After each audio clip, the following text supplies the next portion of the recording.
Bismillahirrahmanirrahim. Assalamualaikum warahmatullahi wabarakatuh. Waalaikumsalam. Innal hamdalillah nahmaduhu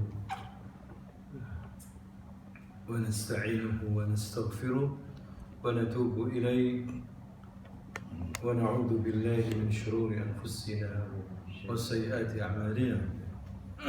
Man yahdihillahu fala mudilla lahu ومن يضلل فلا هادي له أشهد أن لا إله إلا الله وحده لا شريك له وأشهد أن محمدا عبده ورسوله صلى الله عليه وعلى آله وأصحابه ومن تبعهم بإحسان إلى يوم الدين أما بعد إخوة الإيمان رحمكم الله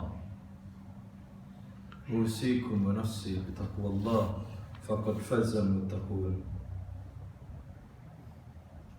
Pada malam hari ini kita akan lanjutkan kajian kita masih membaca tentang kisah Nabi Yusuf alaihissalam yang diceritakan oleh Allah dalam surah Yusuf, di mana banyak sekali pelajaran-pelajaran hikmah-hikmah yang kita bisa petik dari surah ini.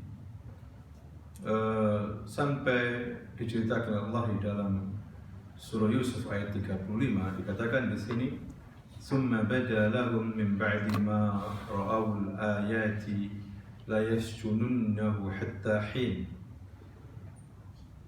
Kemudian timbul pikiran pada mereka setelah melihat tanda-tanda kebenaran Yusuf bahwa mereka harus memenjarakannya sampai waktu tertentu. Jadi ketika Nabi Yusuf alaihissalam diajak untuk berbuat serong, berbuat zina, selingkuh dengan wanita-wanita Mesir, terutama Imra'atul Aziz, yaitu istri daripada pembesar Mesir. Maka Nabi Yusuf di sini menunjukkan istiqomahnya, menunjukkan sifat afaf, ya, menjaga kehormatan, dan ini tentunya sifat yang mulia dan tidak mudah seorang laki-laki yang jauh dari orang tuanya, ya, ada kesempatan untuk berbuat maksiat tapi dia lalui itu semuanya, ya. Dan begitulah masyarakat Mesir di sini. Hadirin sekalian, kalau kita lihat dari ayat ini, memang kita disuruh tadabbur, makanya kita tidak usah terburu-buru untuk menyelesaikan ayat-ayat yang ada dalam surah Yusuf, kecuali setiap ayat kita mengambil ibrah, mengambil pelajaran, tadabbur di situ, agar kita bisa memahami secara komprehensif daripada kisah Nabi Yusuf yang diceritakan oleh dalam surah Yusuf ini. Artinya masyarakat Mesir saat itu begitu rusaknya. Jadi yang kuat menghabisi yang lemah, yang lemah semakin teraniaya. Ya, Nabi Yusuf tidak pernah punya salah di sini, tapi dia harus menerima kenyataan yang pahit. Ya, mereka melihat Nabi Yusuf kok orang suci atau sok suci, ya, orang yang benar, maka harus dipenjara. Ya, sedangkan mereka yang salah, mereka justru yang berbuat zalim, mereka justru yang menang. Ya, itu menunjukkan suatu bangsa yang tidak baik, hadirin sekalian, di mana yang teraniaya semakin ditindas, ya, miskin ditindas, ya, ahlul haq juga dibersihin, ya, dipenjara, disiksa, dihabisi, sedangkan ahlul batil yang kemudian naik menjadi pejabat-pejabat tinggi. Ini di sini menunjukkan suatu negeri yang rusak sekali, ya, sampai dalam urusan maksiat.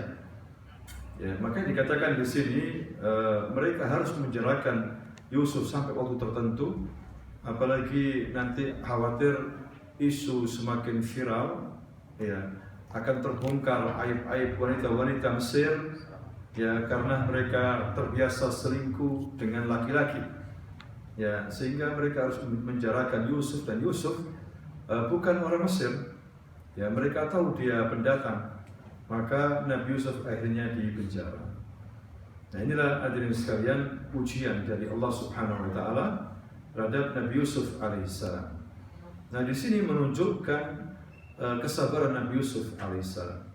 Terkumpul akhlak-akhlak yang mulia, ya, dia istiqomah di jalan Allah Subhanahu wa taala, tidak masuk dalam kerusakan, ya perzinahan, perselingkuhan. Dia juga bersabar menerima kenyataan pahit ini. Ya memang sebagaimana Ibnu Qayyim rahimahullah mengatakan al-iman qisman. Iman itu ada dua macam. Al-awwal as-sabr, wal-thani asy-syukur. Ya, sabar dan apa? Syukur. Ya, dan syukur apa artinya? Syukur itu berterima kasih. Ya, ada di antara ulama mengatakan ayyuhuma afdal, syukur am sabr. Mana yang paling afdal? Syukur atau apa? Sabar. Para ulama berselisih panjang tentang masalah ini. Ya, misalnya seseorang kaya tapi bersyukur, mana yang lebih afdal? Miskin atau miskin yang bersabar? Ya, seperti itu. Mungkin di sini semuanya sepakat yang pertama, kaya bersyukur daripada miskin yang apa? Bersabar. Ya, pertanyaannya adalah yang memilih bukan kita. Kita nggak punya pilihan. Allah yang menentukan. Orang itu menentukan jadi kaya sehingga dia bersyukur. Terkadang Allah menentukan dia miskin ya, sehingga dia apa? Bersabar. Ya, itulah kehidupan memang antara syukur dan apa? Sabar. Hadirin sekalian. Sebagaimana ulama juga mengatakan min unwanis sa'adah, termasuk di antara tanda-tanda kebahagiaan adalah apa? Idza u'tiya syakar. Apabila dia diberi, dia bersyukur. Wa idza usiba sabar. Apabila dia diuji dengan musibah, dia bersabar. Wa idza adnaba istaghfara. Kalau dia berdosa, dia cepat beristighfar. Ini yang disebut dengan unwanus sa'adah, yaitu tanda-tanda kebahagiaan seseorang. Ya, tanda-tanda kebahagiaan seseorang. Sabar dalam sisi arti bahasa artinya habsun nafas, menahan diri. Ya, sabar itu kata para ulama ada 3 macam. Ya, 3 macam. Justru kita hidup di dunia ini memang disuruh banyak sabar. Kebanyakan orang hidup di dunia ini pasti mempunyai masalah, pasti sering dirundung kesusahan daripada syukurnya. Makanya Imam Ahmad rahimahullah mengatakan Allah Subhanahu wa taala menaruh ayat-ayat sabar itu 90 tempat dalam surah-surah Al-Qur'an. Ya, menunjukkan hidup ini memang penuh dengan ujian-ujian dari Allah Subhanahu wa taala. Ya, seorang diuji walaupun dia kaya, diuji anaknya, diuji pikirannya, diuji bisnisnya, diuji badannya. Ya, yang miskin begitu juga diuji, bahkan orang tua diuji dengan anaknya. Ya, sebelum lahir pun diuji dengan anaknya. Ya, istrinya hamil, kemudian ngidam sak macamnya. Suaminya kesulitan mencari apa yang diinginkan istrinya. Bahkan ada teman hadirin sekalian tidak mau melihat suaminya kalau ngidam, hampir mau dicerai. Ternyata serius memang. Ya, sampai buat susah anak itu sebelum lahir. Ketika lahir pun susah. Ya, tumbuh besar juga susah. Terkadang anak ini begini, terkadang anak ini begini, susah diatur. Ya, diobrak-obrak kalau sholat, diuji. Ya, seseorang itu pasti diuji dalam pekerjaannya, diuji dengan temannya. Ya, makanya kebanyakan hidup ini penuh dengan apa? Ujian. Sebagaimana ulama mengatakan ad-dunya darul ibtila, ya, darul imtihan, ikhtibar, tempat ujian. Wal akhirah darul jaza. Sedangkan akhirat adalah apa? Balasan, hanya balasan-balasan. Ya, kalau baik dibalas dengan yang lebih baik lagi, kalau buruk maka siap-siap menerima hukuman. Ya, makanya kata para ulama, as-sabr salasa aqsam. Sabar itu ada 3 macam. Yang pertama as-sabr fi aqdarillah, sabar dari menerima takdir-takdir Allah Subhanahu wa taala. Ya, ujian-ujian hidup maksudnya. Yang kedua adalah as-sabr fi ta'atillah, sabar dalam ketaatan kepada Allah Subhanahu wa taala. Dan yang ketiga adalah as-sabr anil maksiyah. Sabar bagaimana supaya tidak jatuh dalam perbuatan apa? Maksiat. Para ulama juga membagi-bagi lagi. As-sabr ala aqdarillah dikatakan apa? As-sabr ijbari. Ya, yang dipaksa. Sabar dalam menghadapi hidup ini dipaksa. Ya, manusia tidak bisa melawan, tidak bisa. Karena sudah takdir dari Allah Subhanahu wa taala.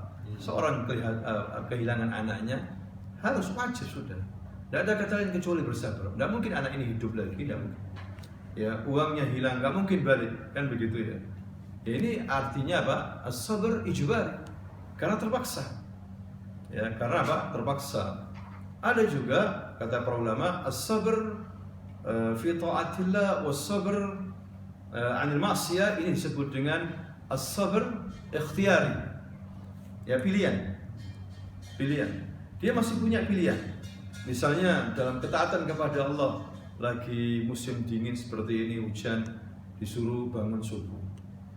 Ya, kalau dia sabar, dia bangun, kemudian ke masjid. Ya, tapi dia punya pilihan. Bisa dia teruskan aja regut. Ya, karena saya ngantuk misalnya. Dia punya pilihan. Ya, begitu juga sabar dalam maksiat. Ya, dia bisa berbuat maksiat. Dia sabar, dia tidak mau berbuat maksiat, tapi dia punya pilihan. Bisa jadi dia memilih yang maksiat. Hadirin sekalian. Maka mana yang lebih baik? Kata para ulama, yang mana yang lebih baik untuk seseorang? Sabar ijbari atau sabar ikhtiyari?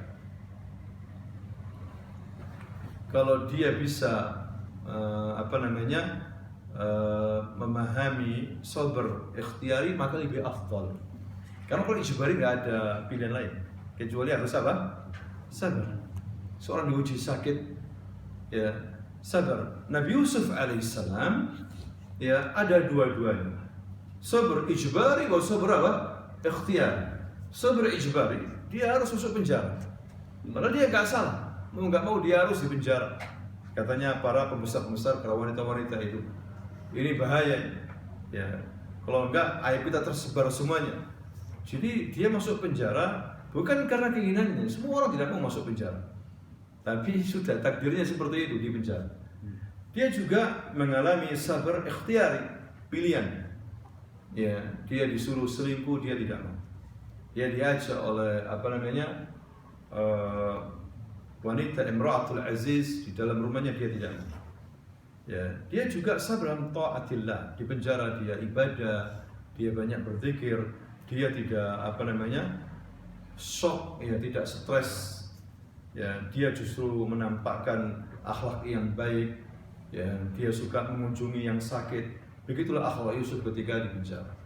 Dia tidak lupa zikir kepada Allah Subhanahu wa taala. Jadi Nabi Yusuf alaihissalam, dia mendapatkan 3 kesabaran, 3 bentuk kesabaran. Ini luar biasa sekali. Ya, hamba Allah Nabi Yusuf alaihissalam dalam hal ini, hadirin sekalian. Ya, misalnya seseorang dimarahi istrinya, omel istrinya, ini sabar ijbari atau ikhtiyari?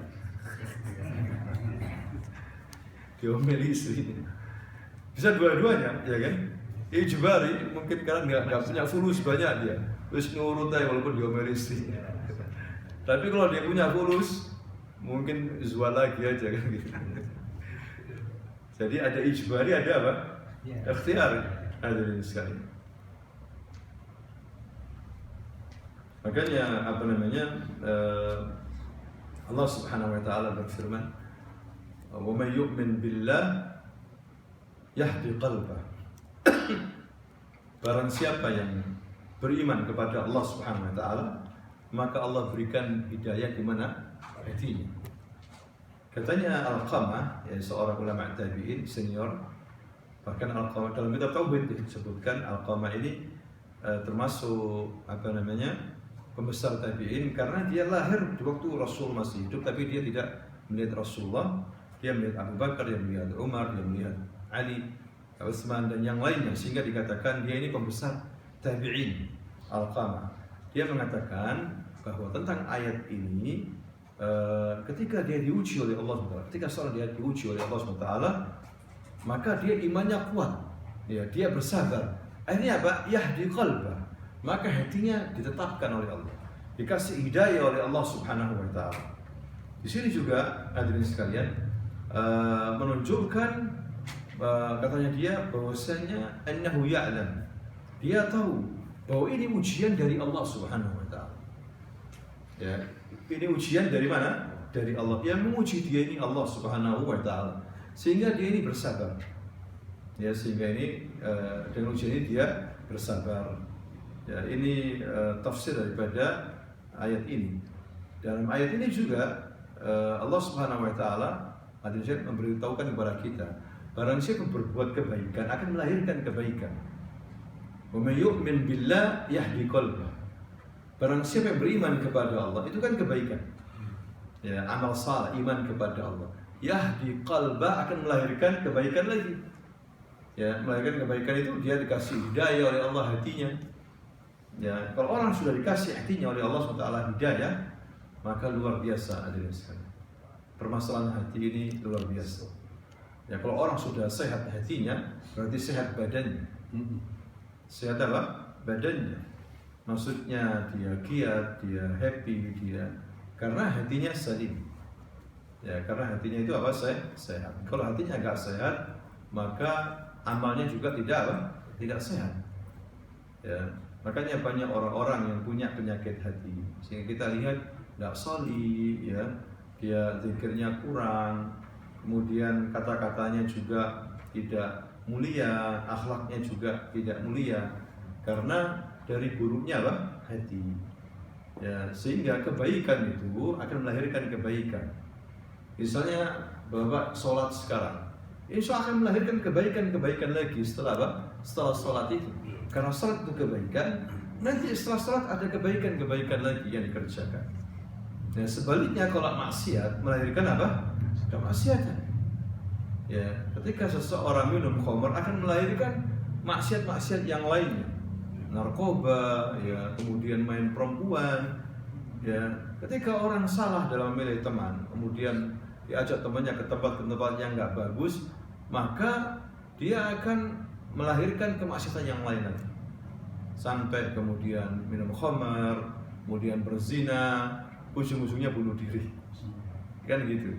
Jadi kemaksiatan melahirkan apa? Kemaksiatan. Kebaikan melahirkan apa? Kebaikan.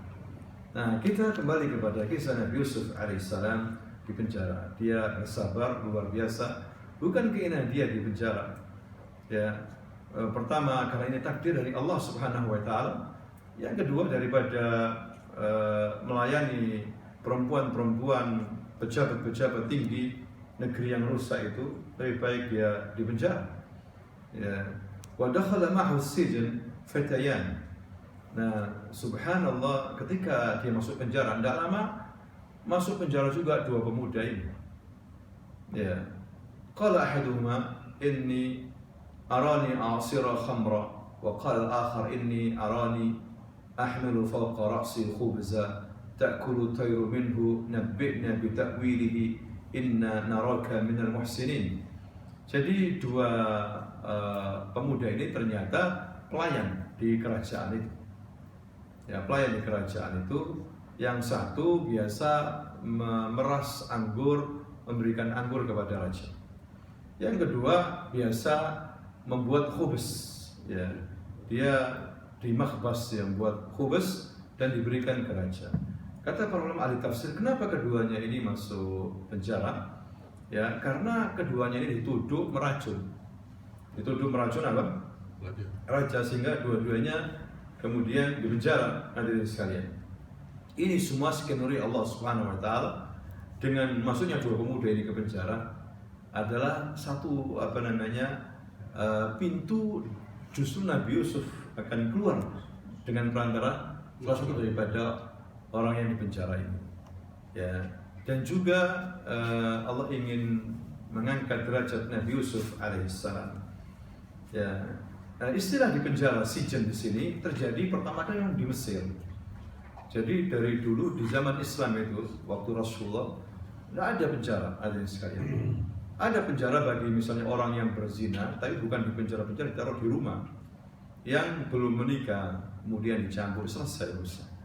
Umar begitu juga membuat penjara di Mekah, tapi sementara, tidak lama kemudian dilepas lagi. Ya, jadi ada yang di penjara tapi tidak lama. Sedangkan penjara-penjara ya, di Mesir atau sekarang yang dipraktekkan sekarang ini sebetulnya kata para ulama tidak sesuai dengan Islam. Ya, mereka mengatakan HAM di penjara itu justru masih memberikan HAM, hak asasi mereka. Tapi sebetulnya orang di penjara itu lebih pahit, ya, justru lebih merusak akalnya, lebih susah, lebih ini kan begitu ya. Ya, sehingga dalam Islam itu diganti waktu itu dengan cambuk, dengan ini. Kalau memang dihukum mati, dihukum mati. Kalau memang dipotong tangannya selesai. Daripada masuk penjara. Membuat bumi semakin sempit. Ada yang mengatakan untuk shock terapi. Sebetulnya justru melanggar HAM itu sendiri. Melanggar HAM itu sendiri. Makanya di Mesir adalah sering menggunakan istilah penjara. Ya, tapi sekarang penjara dibuat mainan. Terus masuk penjara aja, nanti masuk cuma sepertiga aja, sepertiga. Yang penting ini bisa bayar kan gitu. Akhirnya dibuat mainan, ya, karena dia punya duit, punya ini dan sebagainya. Ya, ada yang keluar masuk penjara mau beli apa saja bisa, rusak sudah hadirin sekalian. Ya. Nah, itu yang terjadi di Mesir. Kemudian hadirin sekalian, Nabi Yusuf kemudian dimintai takwil mimpi. Ya, kenapa? Karena Nabi Yusuf ini sosok yang baik. Ya, di samping memang dia ganteng, ya, akhlaknya baik. Di sini menunjukkan hadirin sekalian, akhlak yang baik itu mempengaruhi jiwa manusia. Ya, ketika seseorang punya akhlak yang buruk, orang itu melihatnya aja sebel sudah. Ya, sudah tidak asyik. Ya, makanya kita disuruh memiliki akhlak yang baik. Rasulullah SAW mengatakan khairukum, sebaik-baik kalian itu orang yang paling baik akhlaknya. Ya, dan orang yang paling dekat tempat duduknya nanti di hari kiamat denganku, orang yang paling baik akhlaknya. Ya, akhlak karimah. Baik itu lisannya, ya, tangannya. Ya, begitulah Nabi Yusuf. Dalam keadaan apapun kita disuruh menunjukkan akhlak yang baik. Sampai Nabi Yusuf di penjara itu akhlaknya baik. Ya, makanya mereka mengatakan inna naraka minal muhsinin. Kami melihat kamu Yusuf termasuk orang-orang yang muhsin, orang yang berbuat baik. Ya, nggak ada selain Nabi Yusuf waktu di penjara seperti itu. Ya, tapi hadirin sekalian, Nabi Yusuf ini pintar, samping dia baik, cerdas memang orangnya. Dan semua nabi cerdas, ya. Semua rasul yang diutus orang-orang yang cerdas, orang-orang pilihan dan laki-laki. Semuanya laki-laki, nggak ada yang perempuan nabi. Walaupun ada, tapi istilah para ulama yaitu Maryam. Ya, ada yang mengatakan dia nabi karena dia didatangi oleh malaikat Jibril. Malaikat Jibril kan tugasnya memberikan apa? Wahyu. Ya, tapi di sini bukan berarti dia nabi. Ya, dia diberikan kehormatan oleh Allah SWT sehingga dia datangi oleh malaikat Jibril langsung seperti itu. Tapi bukan berarti dia nabi, tapi dia wanita salihah. Ya, wanita salihah. Dan nabi dan rasul itu laki-laki. Ya, tidak semua wanita seperti Maryam, seperti istrinya Fir'aun. Makanya Nabi mengatakan banyak laki-laki sempurna, tapi tidak pada wanita. Hanya kecuali dua disebutkan dalam hadis yang pertama dua. Yang pertama adalah Imra'atu Fir'aun, ya, istrinya Fir'aun, Asya binti Muzahim, dan yang kedua adalah Maryam binti Imran, ibundanya Nabi Isa alaihissalam. Karena luar biasa sekali istiqomahnya, ya, kemudian ibadahnya kepada Allah Subhanahu wa taala. Begitu juga Nabi Yusuf alaihissalam. Di penjara dia banyak ibadah. Ya, tidak membuang hal-hal yang tidak bermanfaat. Biasanya orang di penjara itu banyak ngobrol nunggu makan, ngobrol lagi nunggu makan, kalau enggak olahraga kan gitu. Ya, saya juga beberapa kali menilik orang-orang yang di penjara, mengunjungi mereka. Ya, saya juga pernah mengalami seperti itu. Jadi kecuali orang-orang yang istiqomah ketika diuji, ada yang untuk menghafal Quran, membaca, zikir, nah itu lebih bagus sebetulnya. Karena kita kan hidup ini untuk ibadah sebetulnya. Misalnya bapak-bapak sekalian ada waktu luang ya setengah jam sendirian di duduk zikir. Ya, kemudian ada waktu sebelum tidur zikir. Maka ini sebenarnya lebih bagus ya. Cuma kebanyakan kita ini kurang zikirnya. Ya, jangan sampai kita termasuk orang-orang yang sedikit zikirnya. Nah, Nabi Yusuf alaihissalam, hadirin sekalian, dia tidak langsung menafsirkan takwil mimpi, tafsir mimpinya dua pemuda itu. Tapi dia ingin meyakinkan bahwa dialah yang memang bisa untuk menafsirkan mimpi. Ya, dia mengatakan la ya'tikuma ta'amun turzaqanihi illa nabba'tukuma bi ta'wilihi qabla an ya'tiyakuma. Ya, tenangkanlah sementara dulu, tenang ya. Enggak saya jawab dulu tafsir mimpi kalian ya. Aku akan beritahu kalian jatah makanan yang dihidangkan kepada kalian sebelum datang. Jadi untuk memperkuat ya keyakinan dua pemuda itu bahwa Nabi Yusuf memang orang yang sahibu ta'wil ahlam. Ya, orang yang memang punya keahlian dalam menafsirkan mimpi. Dia mengatakan sebelum makanan ini datang ke sini aku sudah bisa tebak makanan apa yang akan datang. Ya, ternyata benar yang ditebak oleh Nabi Yusuf alaihissalam. Ya, kemudian dia mengatakan, aku ngerti ini semuanya. Dia tidak langsung menafsirkan takwil mimpi, tapi diajak untuk berpikir, diajari agama, diajari tauhid. Ini semuanya aku dapatkan adalah karena ilmu dari Allah, ilmu dari Allah Subhanahu Wa Taala. Makanya aku tinggalkan agama kaumku itu. Karena waktu itu dia tinggal di Palestina, ya. Agama kaumnya di sini maksudnya orang Arab, orang Kan'anin itu orang kafir. Sedangkan Yusuf dari Bani Israel, orang Ibrani dari Bani Israel. Kaumnya di sini maksudnya di negaranya ada orang-orang Arab yang mayoritas mereka ini orang kafir. Karena mereka tidak beriman kepada Allah dan hari akhir. Ya, seperti itu. Dan aku mengikuti agama wattaba'tu millata abai Ibrahim wa Ishaq wa Ya'qub. Ya, dan tidak seharusnya kita ini menyekutukan Allah dengan selainnya. Itu Nabi Yusuf berdakwah tentang masalah tauhid. Ini menunjukkan tauhid ini penting, hadirin sekalian. Ya, baru setelah itu Nabi Yusuf mengatakan, wahai dua penghuni penjara. Dia tidak mengatakan anta untuk menunjukkan adab di sini. Ya.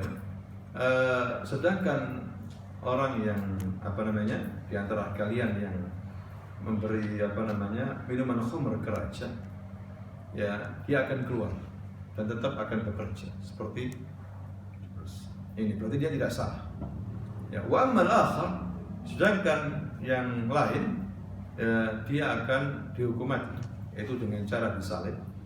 Kemudian kepalanya akan dimakan burung-burung. Inilah takwilku. Dan gak lama terjadi, hadirin sekalian, yang satu dihukum mati, yang satunya bebas. Ya, ketika bebas, Nabi Yusuf alaihissalam mengatakan, wa qala alladhi dhanna annahu najin minhuma. Ya, Nabi Yusuf berkata kepada orang yang diketahui selamat itu, ya, uzkurni 'inda rabbi. Ya, yaitu terangkan keadaanku kepada Tuhan nanti kalau kamu ketemu raja. Ya, ingatkan rajamu tentang aku ini. Aku ini di penjara, nggak salah. Coba kasusku ini dibuka lagi kalau bahasa sekarang seperti itu. Ingatkan rajamu itu. Rabbika di sini maksudnya raja. Ya. Fa'ansahu syaitan dzikra rabbih. Maka orang ini karena senangnya keluar dari penjara sampai lupa pesan Nabi Yusuf alaihissalam. Akhirnya Nabi Yusuf tambah lama, dilupakan tambah lama. Tinggal di penjara. Asin ini bisa jadi 9 tahun ke bawah. Jadi 8 tahun, bayangkan orang nggak salah di penjara seperti itu. Ya dulu penjara bawah tanah, hadirin sekalian. Jadi sabarnya luar biasa. Ada juga mengatakan, kata para ulama, seharusnya Nabi Yusuf tidak perlu minta tolong kepada pemuda itu. Minta tolong kepada siapa? Allah Subhanahu wa Ta'ala. Ini penting. Jadi kita jangan tergantung kepada manusia. Ya, hati kita jangan terlalu tergantung kepada manusia. Ini bahaya sekali. Ada seseorang karena cintanya kepada sahibnya, masya Allah, terlalu berlebihan. Akhirnya kalau sahibnya gak datang itu lemas gitu. Ada nggak orang seperti itu? Sahibnya biasanya majelis, sekarang tidak ada, sehingga dia sedih, terus kayak malas makan sudah. Ya, karena apa? Cintanya kalau sahib, terikatannya terlalu dekat, dia akan menyesal seperti itu. Seharusnya tidak usah seperti itu, biasa aja. Semua sahib harus biasa aja. Ya, kecuali kepada Allah. Sehingga kalau kita sahib gak ada, tetap kita zikir kepada Allah, kita akan tenang. Terus sahib gak ada ini, mungkin mereka safar atau apa, terus buat zikir aja. Jadi nggak usah sedih. Waduh, sahib nggak melayu kabeh mana ini? Yang biasa iman terus dia datang nggak ada, akhirnya apa? Sedih begitu. Kayak orang bahlul, ya juga malas. Nah ini berarti tergantungnya kepada apa? Makhluk hatinya ini. Ya janganlah seperti itu. Gantungkan hati ini kepada siapa? Allah Subhanahu wa Ta'ala. Fatawakkal 'ala Allah. Nah, bisa jadi setan yang membuat lupa orang ini setan. Bisa jadi pemuda ini dilupakan oleh apa? Setan, orang kafir maksudnya. Ya kan? Orang kafir dilupakan oleh apa? Setan lebih muda, nggak ingat belas Nabi Yusuf alaihissalam. Seperti itu. Sehingga Nabi Yusuf akhirnya tambah lama tinggal di mana? Penjara. Nah, subhanallah, ada kejadian penting. Ya, setelah lama 7 tahun mungkin 8 tahun, ya ternyata raja di Mesir itu mimpi. Dalam mimpinya itu dia sering melihat sab'a baqarat siman, yaitu 7 sapi yang gemuk-gemuk, ya yakulhunna sab'a ijaf, ya akan dimakan oleh 7 sapi yang kurus-kurus seperti itu. Wa sab'a sumbulatin khudr wa ukhra yabisat. Begitu juga 7 tangkai gandum yang hijau dan 7 tangkai lainnya kering. Ya bingung, setiap hari hampir mimpi. Akhirnya dia mengumpulkan hulu balangnya, tukang-tukang sihirnya, menteri-menterinya. Dia mengatakan, ya ayyuhal mala'. Mala ini maksudnya pembesar, ya, pejabat-pejabat tinggi teras. Mala', aftuni fi ru'yai. Ya, beritahukan kepadaku atau tafsirkan mimpiku ini. Kok terus-menerus setiap malam saya terganggu dengan mimpi ini. In kuntum li ru'ya ta'burun. Jika kalian dengan mimpi itu tahu tentang masalah ini. Ya. Jadi waktu itu memang belum dikatakan rajanya ini Fir'aun, belum. Ya, makanya masih pakai Malik. Ya, belum Fir'aun pada zaman Nabi Yusuf alaihissalam, sebagaimana terjadi pada zaman siapa? Nabi Musa. Ya. Jadi tapi mereka tidak bisa, hadirin sekalian.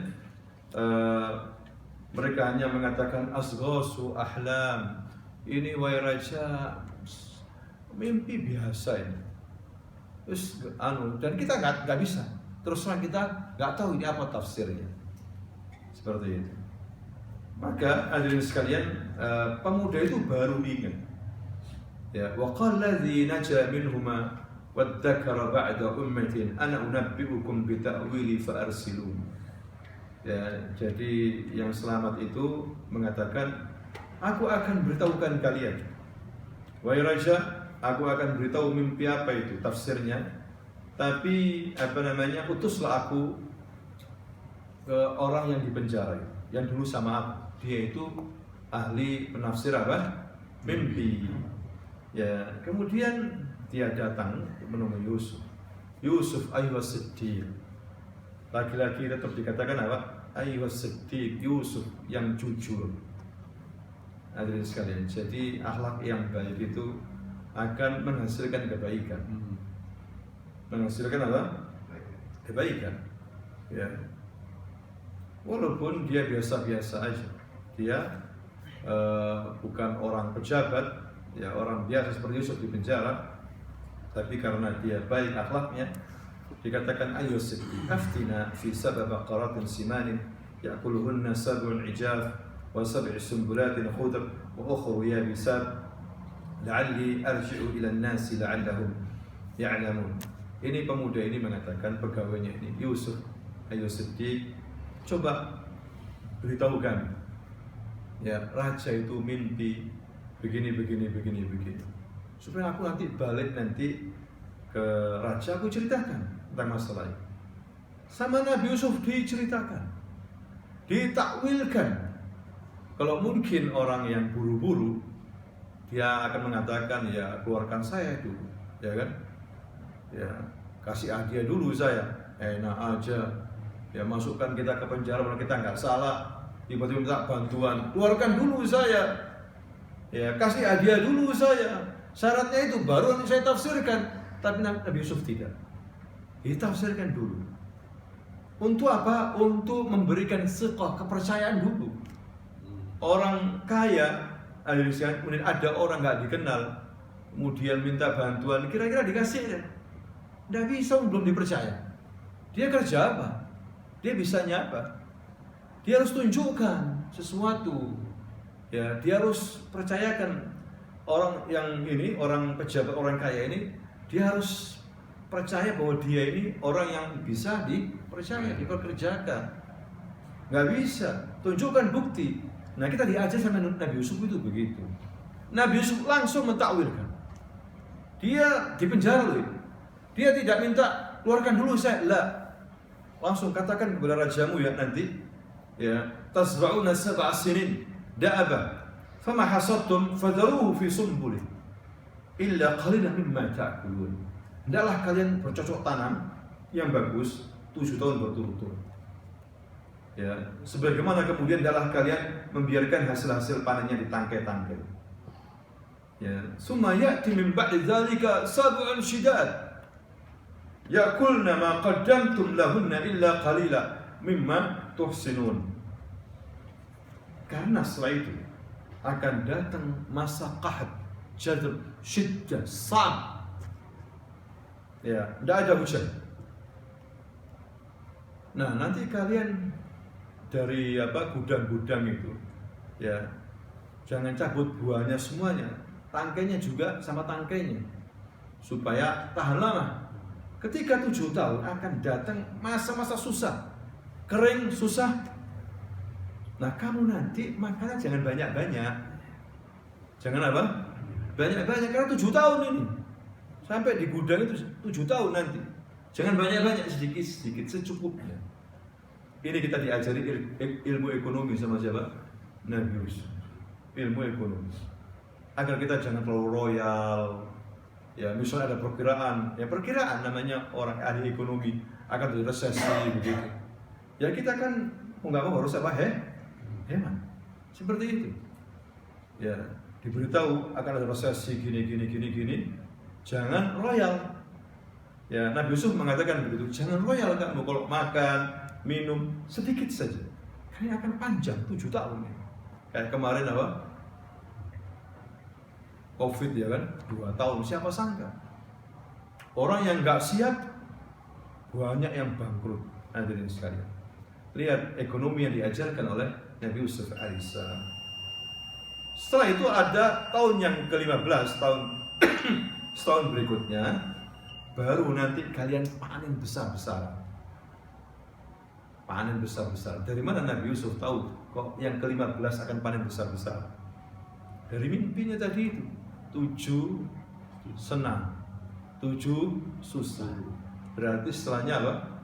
Senang. Ya, baru setelah itu kamu yasiru, memeras anggur, mau minum pesta, nggak ada masalah. Ya, seperti itu. Baru diceritakan ke raja, hadirin sekalian, mimpinya itu. Ya, Baru satu raja kaget. Loh, ini mimpi, tafsir mimpi yang bagus ini. Ya, ketika percaya dia nggak puas. Aku pingin Yusuf datangkan ke sini. Yusuf datang ke sini. Nah, setelah itu Yusuf pakai siasat. Ya, setelah dipercaya baru pakai apa? Siasat. Ya, kalian mau nyuruh aku menghadap raja? Saya belum selesai. Kasusku ini buka lagi, tolong. Aku ini di penjara, difitnah oleh wanita-wanita. Ya, bukankah mereka masih teringat bagaimana wanita itu memotong apa? Jari-jari. Karena apa? Apa aku yang salah sehingga aku di penjara seperti ini? Nah, itu baru Nabi Yusuf jual mahal. Dia ingin kasusnya itu bersih. Karena dia akan jadi Nabi dan Rasul. Masa dia keluar isu ini masih apa? Mengambang. Ya, isu perselingkuhan. Aib Rasul Nabi terlibat perselingkuhan misalnya. Kan tidak mungkin. Ini aib. Ada kiai bermain gak bagus sama santri-santrinya. Kira-kira kiainya dipercaya tidak? Ya, tidak dipercaya. Hancur namanya. Mencabuli santrinya. Sudah kokot pondoknya. Begitulah dakwah. Ya, ketika seorang dai, apalagi Rasul, apalagi Nabi ingin berdakwah, kemudian masih ada rumor-rumor fitnah, desus, selingkuhan sama ini, ya hancur. Maka Nabi Yusuf ingin membersihkan dirinya. Coba, ya saya ini ingin membersihkan namaku dulu, baru aku keluar. Undang semua itu perempuan-perempuan dulu itu, diundang akhirnya. Ditanya marah satu persatu. Yang salah ini siapa? Kalian apa Yusuf? Katanya raja. Yang salah ini siapa? Kalian apa Yusuf? Ya, al-an hasul haq, kata Imratul Aziz sekarang. Ya, sekarang ini jelaslah kebenaran. Dhaharul haq, ana rawattu. Aku yang yang menarik dia, yang menggoda dia aku, bukan dia. Ya, dia orang baik, dia orang yang luar biasa. Baru raja itu tahu. Karena waktu itu dipikir Yusuf selingkuh. Ya, belum lagi sama perempuan-perempuan yang lain. Ya. Jadi ini menunjukkan apa? Kebenaran walaupun panjang akan terkuat, akan menang. Hadirin sekalian, akan dimunculkan sama Allah kebenaran itu. Walaupun sudah 8 tahun. Walaupun sudah 8 tahun atau 10 tahun, ini yang benar. Yang itu yang salah. Ya, seperti terjadi pada kisah Nabi Yusuf alaihissalam. Padahal sudah lama. Sehingga Nabi Yusuf keluar dari penjara itu mulia. Bahkan lebih mulia daripada rajanya. Rajanya menyerahkan semuanya kepada Yusuf. Hadirin sekalian, ini orang baik memang. Ya, luar biasa. Insya Allah nanti kita akan lanjutkan lagi. Azan ya. Azan aja.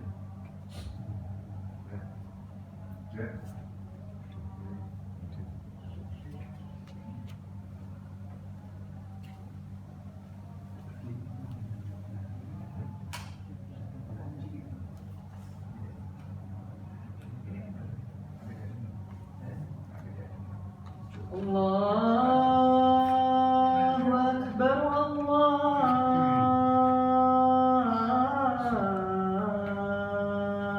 Akbar, Allahu Akbar,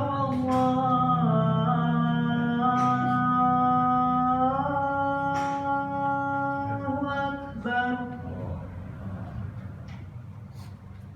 Asyhadu an la ilaha illallah.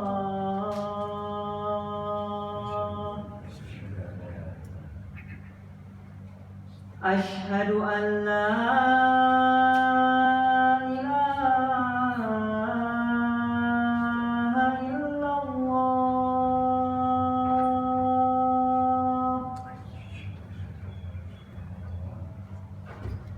Asyhadu anna Muhammadar Rasulullah.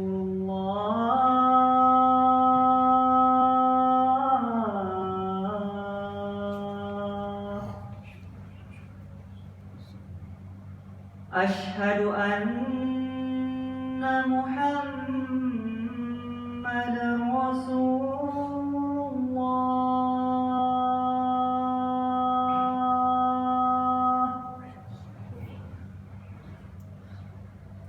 حي على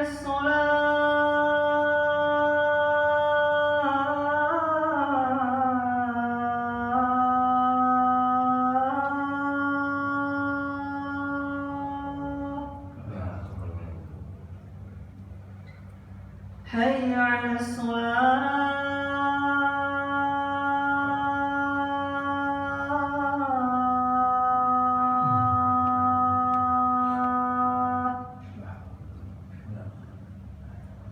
حي على الفلاح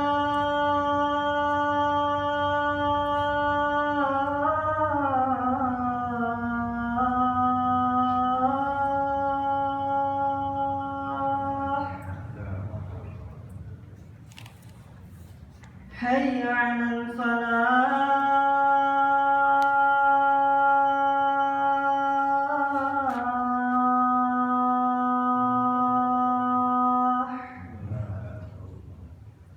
الله أكبر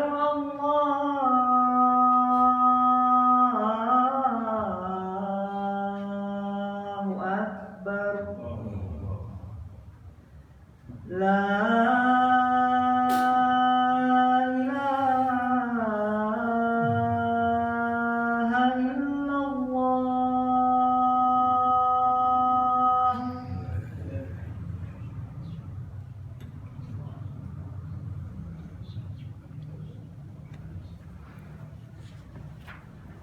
Ya, Bismillahirrahmanirrahim. Kita lanjutkan sedikit lagi.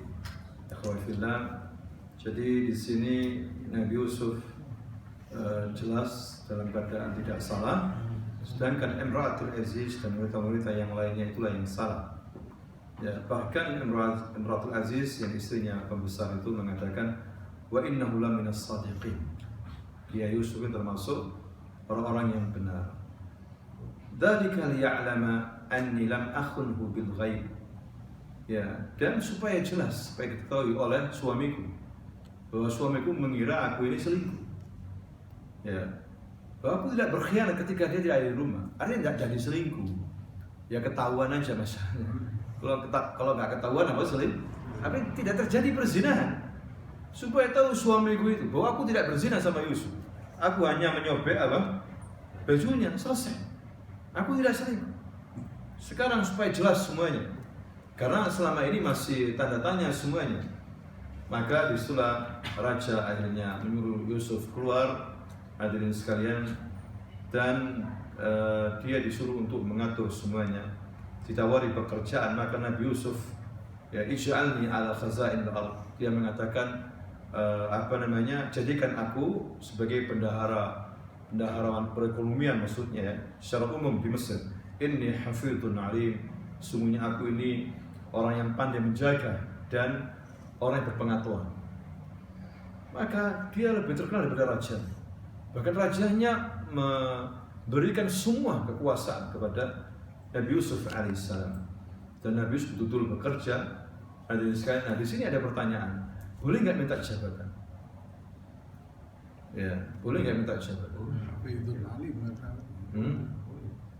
Ya, kata para ulama, minta jabatan asalnya hukumnya haram, tidak boleh.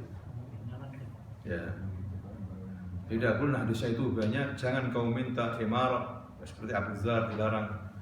Ya Rasul, jadikan aku ini apa gubernur kayak apa? Ya, Abu Dzar orang nasabiqin al-awwalin yang hidup dalam suka dan duka bersama Rasul berjihad, wajar minta jabatan. Sahabat senior, orang yang ahli ibadah, amanah, jujur. Tapi Rasul tidak menghendaki. Ada juga sahabatnya minta, jangan ya fulan, orang yang minta jabatan jangan diberi. Ya, karena dia akan terbebani nanti. Ya, jadi hukum asalnya tidak boleh minta jabatan. Tapi kalau untuk kepentingan negara itu boleh, dan dia hafidh alim.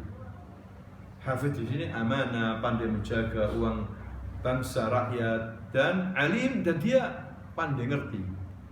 itu dibolehkan, apalagi di saat di negara ini bobrok, tidak ada yang benar, ya boleh seperti itu. Ya, tapi bukan untuk kepentingan pribadi, kan? Untuk kepentingan apa? Rakyat. Seperti Yusuf. Nanti ada orang, ya bos, saya minta jabatan kok, naik ke jabatan, tidak boleh. Karena dia untuk kepentingan apa? Pribadi dan keluarganya, tidak boleh. Haram hukumnya kalau di sini. Berapa banyak orang minta supaya apa? Naik apa? Jabatan. Ya seperti itu tidak boleh. Karena untuk dirinya sendiri. Kalau Nabi Yusuf untuk kemakmuran rakyat apa?